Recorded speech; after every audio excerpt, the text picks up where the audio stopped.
Oh, hey, good to be back. All right, we gotta go. Yay. Hey. All right. Can you hear me okay? Yes. Barely? All right, I'll try to speak up. Yeah, you gotta get really close. Oh, really close? Yeah. Can we turn the volume up? Charlie Turn has. it up. So while I was trying to There we decide, go. while I was trying to decide what to speak about, I thought, well, why don't I just speak about something that I'm interested in?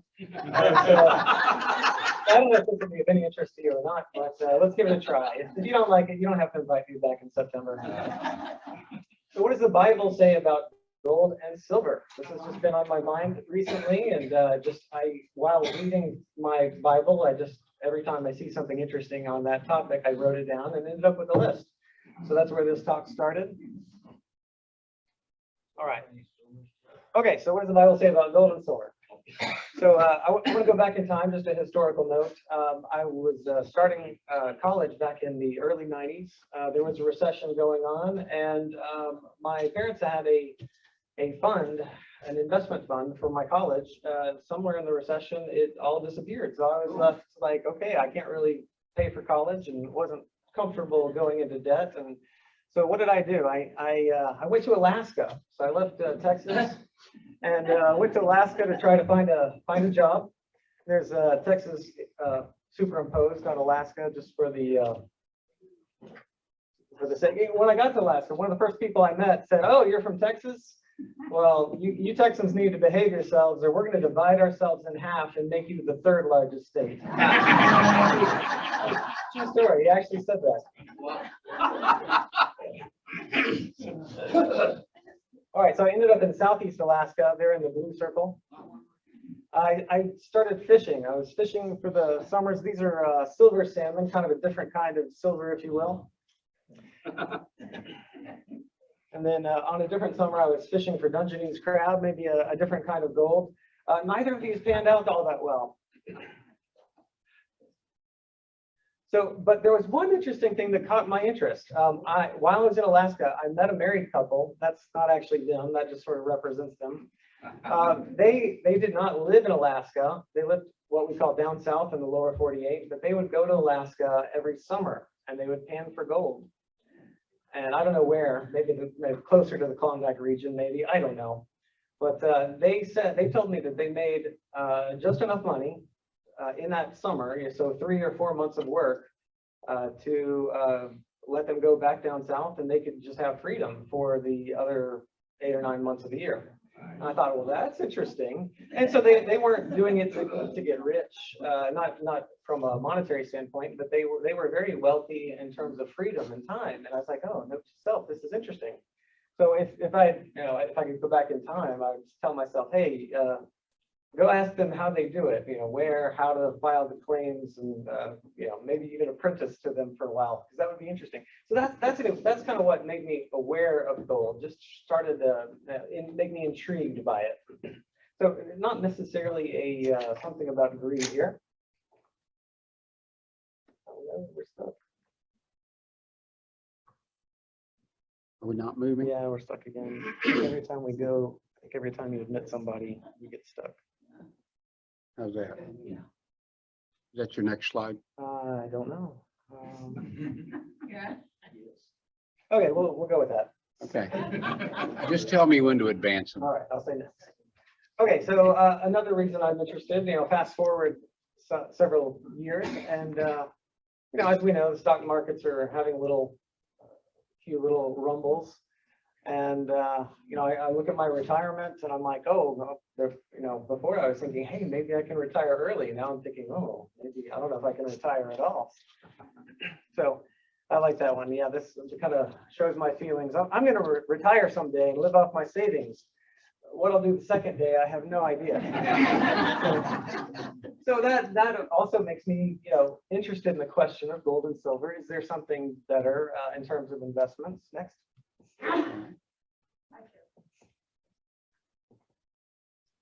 And then there's inflation.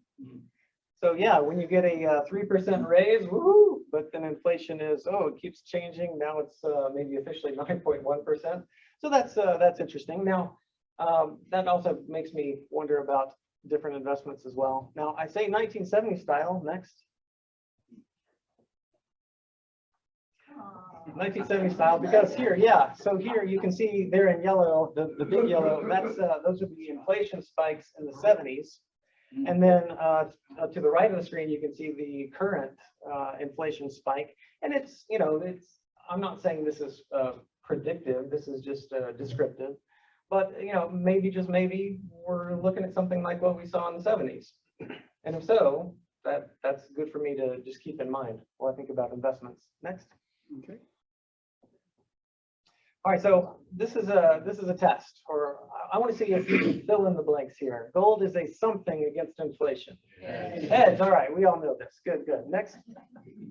I'm impressed. I'm not surprised. So when you think of hedge, what do you think of? You think of something like this? Yeah, okay, that's not very impressive. Next. Okay, so I think the word hedge is actually used in the Bible. It's actually used in rabbinic Talmudic law as well. For instance, when Satan challenges God to say, I want to basically give grief to your servant Job, one of Satan's objections is you have a hedge of protection around him. So I think this might be a better example of what is meant by a hedge. Next. So this is something that you know, it's thorn bushes. It's you know, it's something that you can. Oh wait, go back. And so it's something that keeps the predators out. You can put your livestock in it, your goats, your cattle, sheep, whatever, and it's something that isn't necessarily going to keep the lions out, but it's if there's enough thorns, enough deterrent, it may work. So anyway, I just thought that was kind of interesting. I like to think in pictures. Next. So inflation. So this is kind of interesting. So different types of dimes. I don't know if you can see the date on it. The ones on top are 1964, meaning they actually have, I think, 90% silver in their content. The ones on bottom are 1965, meaning they're mostly made of nickel, maybe with a little bit of silver, or actually maybe not. Anyway, this is just kind of interesting. Next. So right now, those 3 old dimes will get you 2.5 gallons of gas. And then next. But the 3 new dimes will get you 1/10 of a gallon of gas. So that's interesting. What's the difference? Well, it's the silver as opposed to the nickel. So that right there is just one little example of how the precious metals can serve as a hedge against inflation. Next. Okay, interestingly, Zimbabwe, which has probably the worst problems with hyperinflation. This was just a couple weeks ago. They introduced gold coinage into their currency system to try to deal with the problem of inflation. I say, oh, that's interesting. Note to self.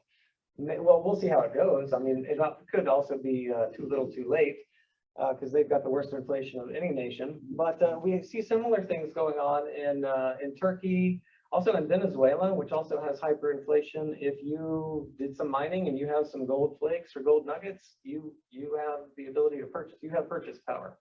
So that's interesting. Next, please.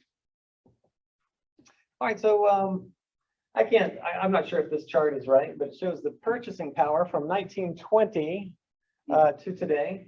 The purchasing power of $1. So it fluctuates, but it has gone down, and that that makes me rethink the dollar. Okay, next.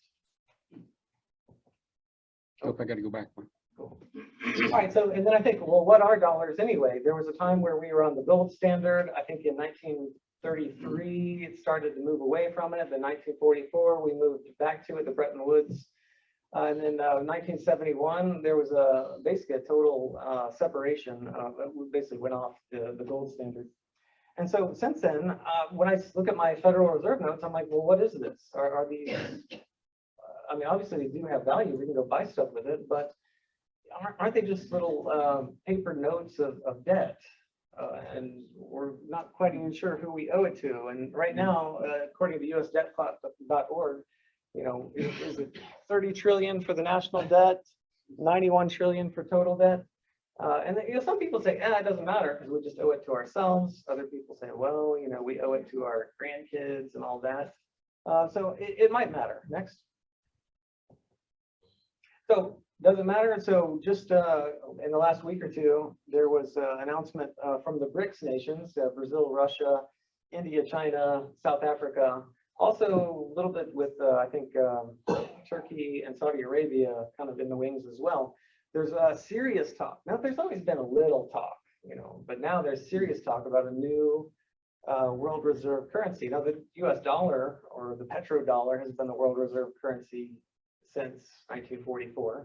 And, you can look back at history and you can see like the Dutch guilder, it has its moments and then it decreases, and then the British pound takes its place as the world reserve currency, and then the US dollar takes its place, and then is it time, question mark, I'm not saying it is, but are we seeing the dollar starting to end through its cycle, and could this maybe be a new world reserve currency, or are they going to be two competing currencies? If so, you might have 40% of the world might use this for when they want to buy oil. The interesting thing about this, it looks like, at least as China, Russia, India, they're all getting tons of gold in their central banks. They've been doing that for a couple of years. They're still, hoarding it now. And the Russians, they told Germany and the rest of Eastern Europe, or all of Europe, they said, yeah, if you want gas to heat your homes this winter, you can buy Russian gas like you have been for years, but you can only do it with Russian rubles, which are now pegged to gold, or gold. And so Germany, for instance, is bracing for a very cold winter. So this is just very interesting. There also may be other commodities like oil that are kind of indirectly going to back this currency, maybe. Next. All right, so so the dollar, I'm not trying to make any predictions here. I just, as far as what to put our faith in, go ahead and hit next 4 times. Just makes you wonder if maybe the end is.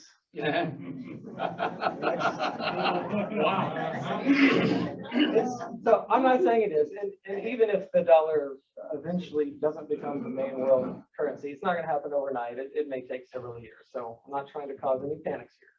But I am trying to spur a thought. Next, please. All right, now I don't want to be an evangelist for gold, but I do want to explain why gold is unloved today. The reason for this is, as I start talking about what the Bible's view of gold, it generally has a very high view of it, at least from the human perspective. It's and even maybe from God's perspective. So right now, today, gold is very unloved. So is silver. And you can see this chart. This is 2012 on the left to, it's a 10-year chart. And you can see it goes down, it goes up. Next. And it's very unimpressive to investors over the 10-year span because it's just gone sideways. It hasn't really even kept up with inflation. So you can see why, Warren Buffett, for example, he has no interest in gold, and there's some reason for that. Next. However, if you look at the 30-year gold chart, I hope you can see that. I hope it's not too washed out. You can see that there's some dynamic rises. Next. Okay, so there goes up, tests resistance, goes down, goes back up, goes above the resistance line. Next. And so that's kind of where we're in right now, that small bubble. And next. So, wonder maybe this is a teacup pattern. And if so, next, what happened before the teacup? You had a 400% move. So next. So just have to wonder, has it built up energy? Is it ready for another 400% move? I don't know. I've never been good at predicting the future. Next. So I have to give a disclaimer. I am not giving any financial or investment advice here. If I were, of course, it'd be, hey, talk to your own experts. Sorry. Right. I will say in general, when I talk to my financial advisors, they typically say, yeah, it's okay to have precious metals in your portfolio, but we recommend like 2%, maybe 10% tops. And the reasons are, it's very volatile, it's very risky, it's unpredictable, it's good to be diversified. You all know that. So anyway, I'm going to try to give a positive view of gold, especially as the Bible presents it, but I'm not trying, I don't want you to go like sell everything, invest in gold, and blame me later. So, but what I am going to try to do is try to give some eternal investment advice. Next. So this reminds me of, I think this is a very important and neglected Bible passage. This is, Jesus talking to Nicodemus, the famous you have to be born again story. So Jesus says, if I have told you of earthly things and you do not believe, how can you believe if I tell you of heavenly things? So you have that earthly and heavenly dichotomy. Sometimes I think some people fall into the trap of saying, oh, well, I believe the Bible for the spiritual things and the heavenly things, but I don't trust it for the earthly things. And I think right here, this is Jesus saying, no, especially when when Jesus speaks about earthly things, it's got to be true. And then Jesus is the master of going from what is known and earthly to what is unknown and heavenly, especially in his parables, just master at that. So next, please. So here's one example of why I think I need to establish something quickly. So Psalm 12, it starts off complaining, everyone utters lies to his neighbor, with flattering lips and a double heart they speak. So there's our Pinocchio as our symbol of that. And then at the end of the chapter, it says, but the words of the Lord are pure words, like silver refined in a furnace on the ground, purified 7 times. So that's awfully fine silver. So it's, I included the Canadian silver piece because it's 9999 fine. So I think it's, I want to establish some value for the precious metals, because if we don't value them in some way, or realize they have some value in some sense, then a lot of the eternal applications don't make sense. Next. All right, so I think the first mention of gold in the Bible is Genesis 2. It's talking about Eden. It's talking about the river that splits into 4 rivers outside of Eden. The whole land of Havilah, where there is gold, and the gold of that land is good. So this is interesting, and he's not just interested, he being Moses.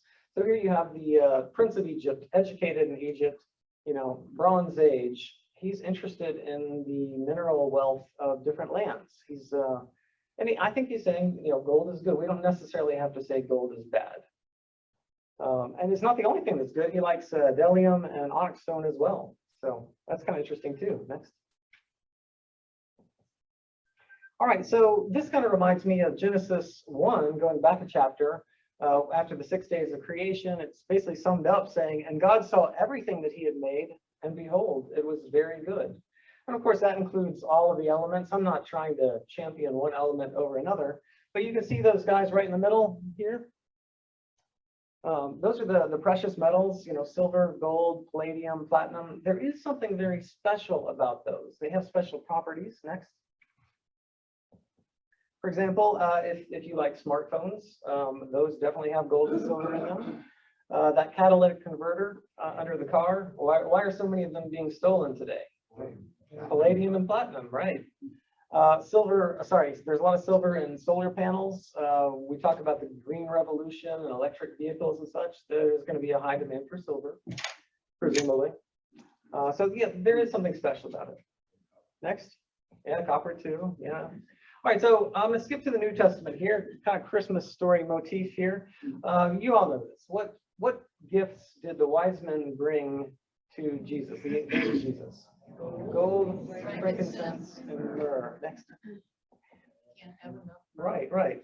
So my research suggests that the frankincense and the myrrh were actually more valuable than the gold at the time. So that's also interesting to me. We don't have to get transfixed on gold. But just a pause for thought. And I don't know the answer to this question, so I'll just leave it as a question. Why did the wise men bring these treasures to the infant Jesus and his parents? Now, some will say it's symbolic. Each one has an important symbol, and I'm certainly fine with that answer. Others say, well, they had to flee Bethlehem. They had to live in Egypt for several years until King Herod died, and then they came back to Nazareth. Galilee. So some suggest that this was a gift in God's providence. He said, "Hey, let's have something that will, be worth like, let's say $250,000 or whatever to get them through the next few years. They have to sojourn into Egypt." I'm okay with that answer too. Maybe both. Maybe there's something more to it. I don't know, but it's really interesting. Next. All right, sorry to jump around, but we're going back to Genesis. All right, so there's the artist's depiction of Abraham. All right, so it's clear from Genesis 13 and Genesis 24 that Abram was very rich in livestock, in silver, and in gold. Also, when his servant recorded it, it's the Lord has greatly blessed Abraham with flocks, herds, silver, gold. Next. So most of his wealth is tied up in sheep and goats, obviously. Next. I don't know if he had any cows, but I'm giving him an honorary cowboy hat anyway. He might have had some cows. Next. So he definitely had some bling. One more. All right, there's some silver. So there's a new picture of Abraham. Next.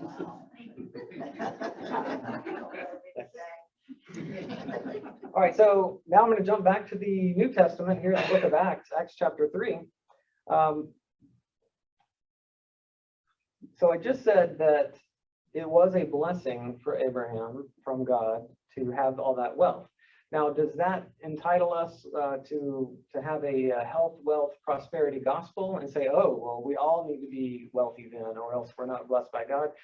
The answer is no. I think a great case in point is in Acts chapter 3.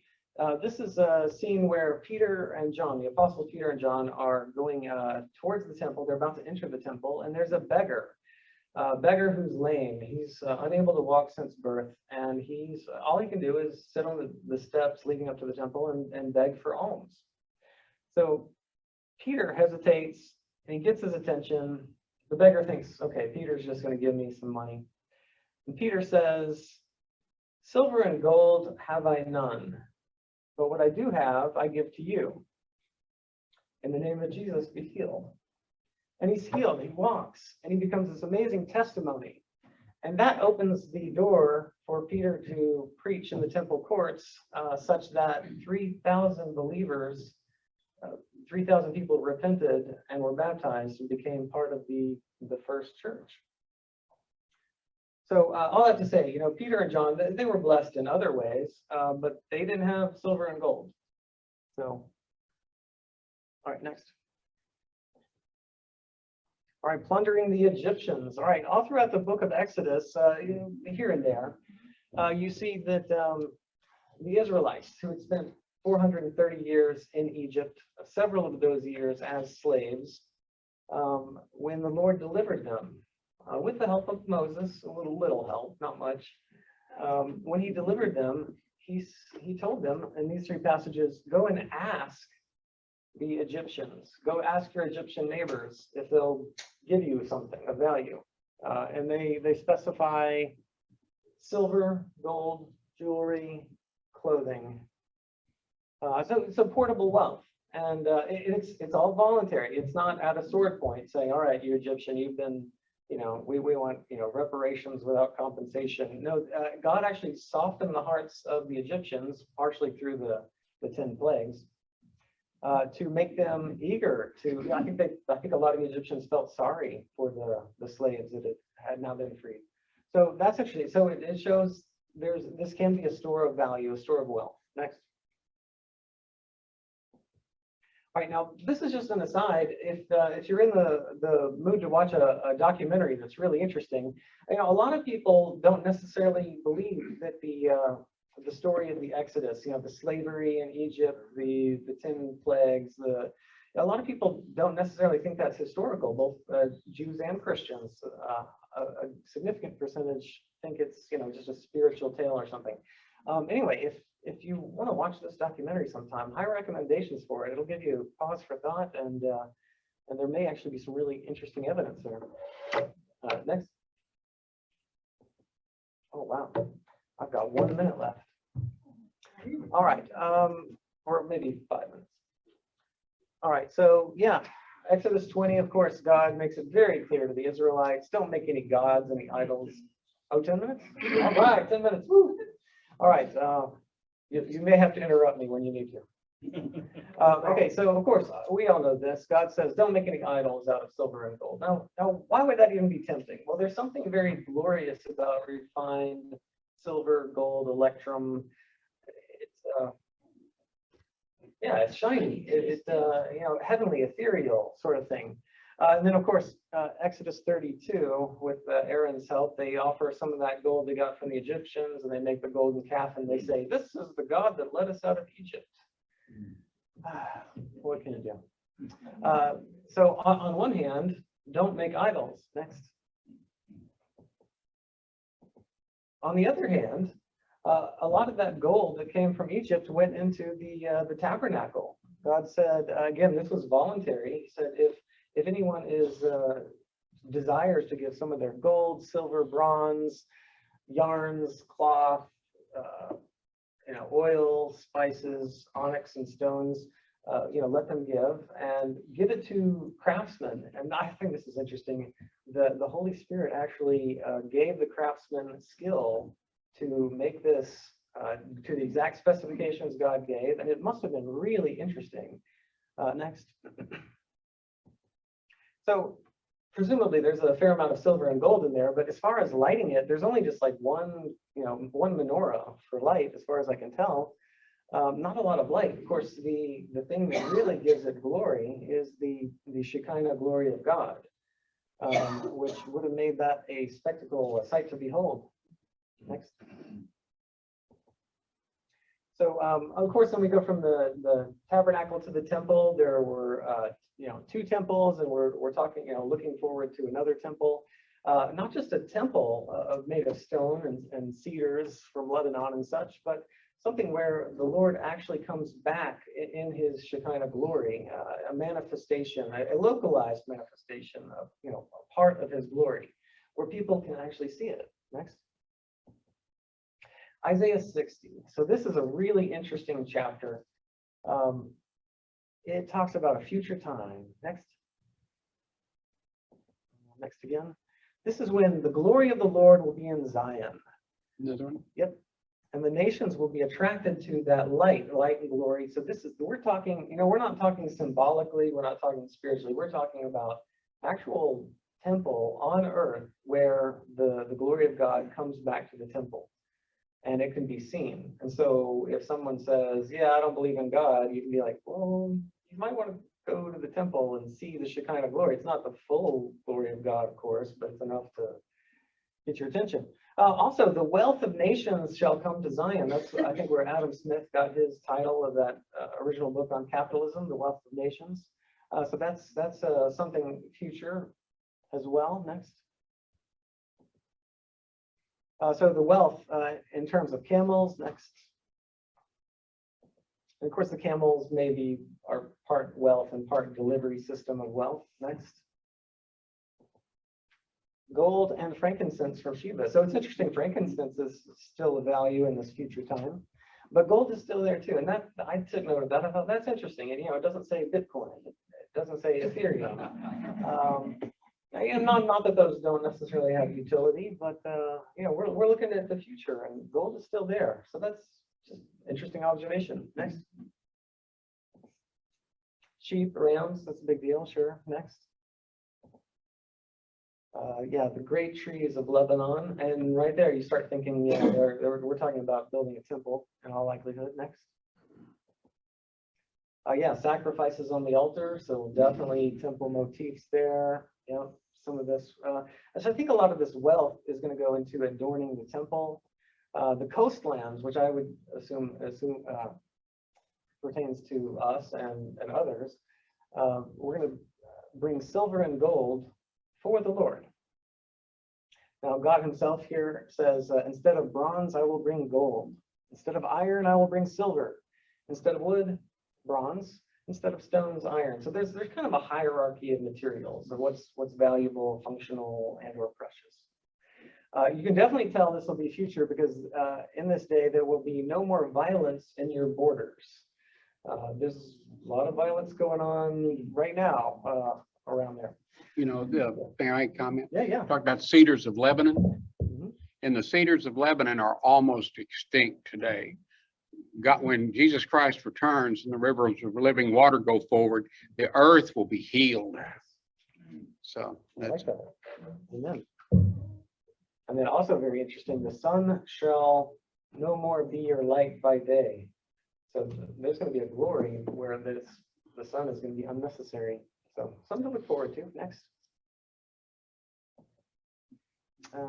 It's just artist depiction of, I don't know, maybe not a good one, but it's interesting. Kind of shows a hint of, the different nations attending it.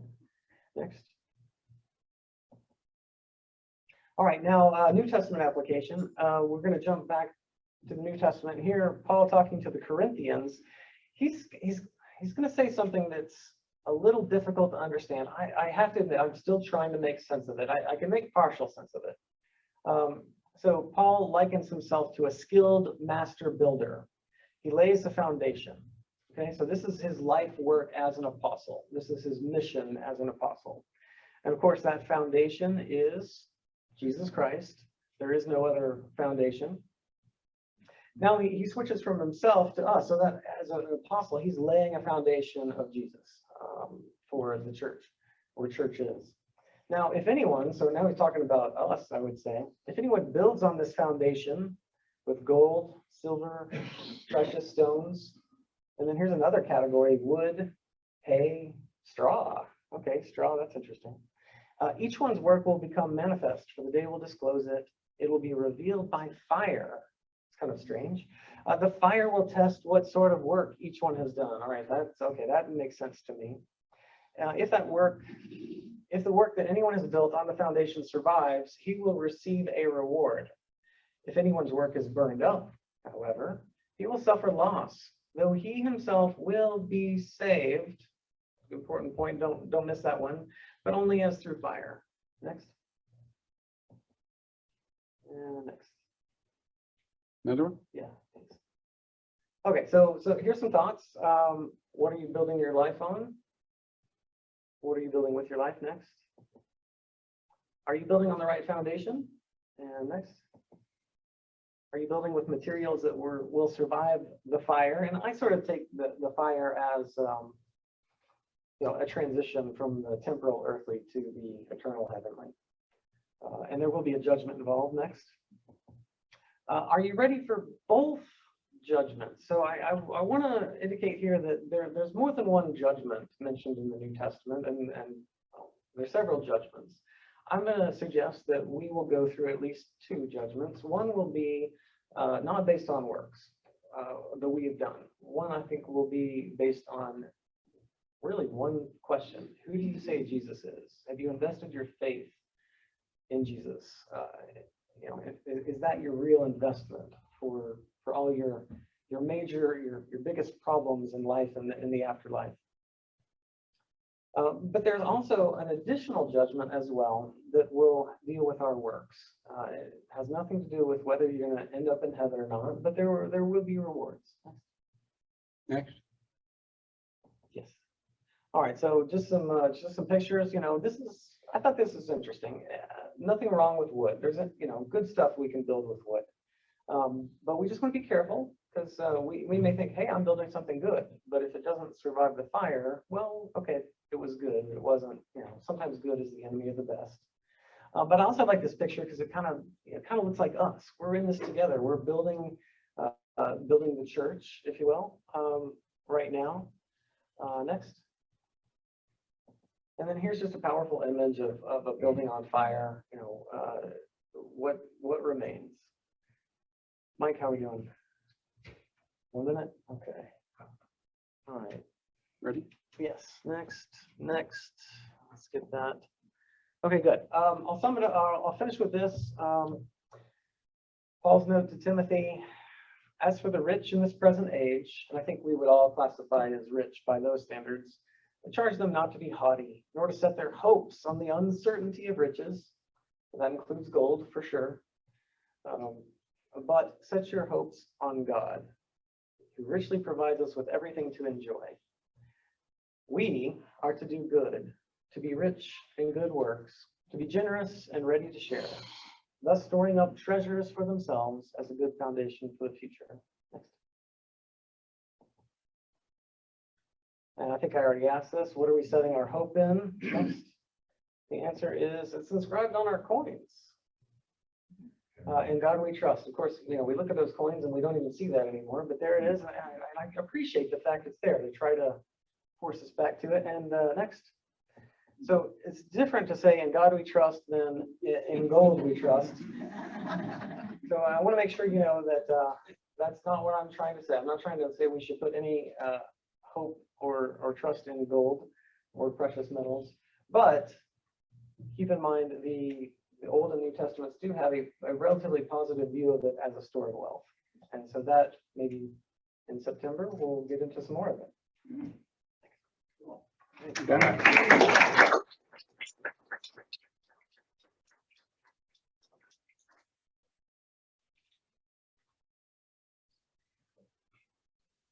Does anyone have any questions for Chris before he takes a seat? Sacrifice was on that list and two of those pages back. Right. Questioned that. Right, sacrifice. So again, this will have some application to us today. Think of Abram, for example, with his flocks.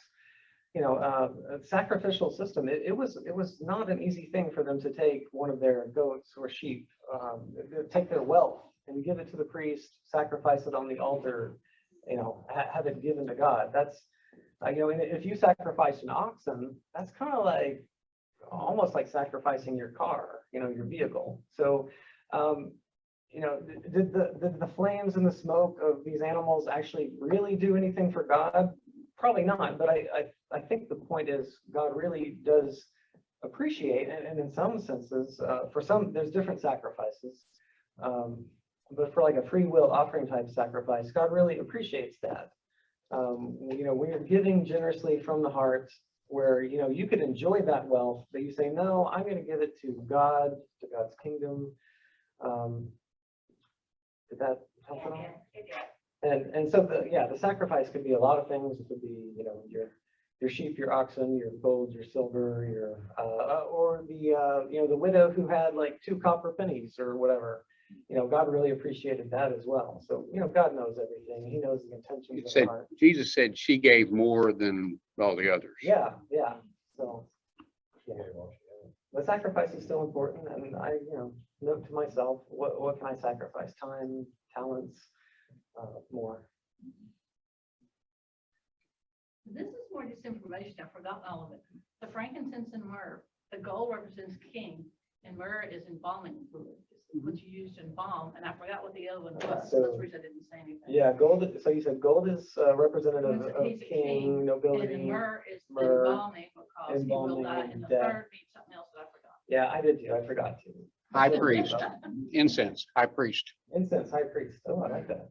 So excellent symbols, and I definitely don't want to detract from that. I think the symbols are definitely there. I like both theories. It is symbolic, but it's also practical.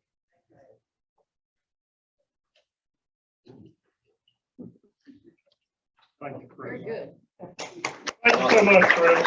We look forward to having you back in September. So can't tell you how much we appreciate you. My pleasure.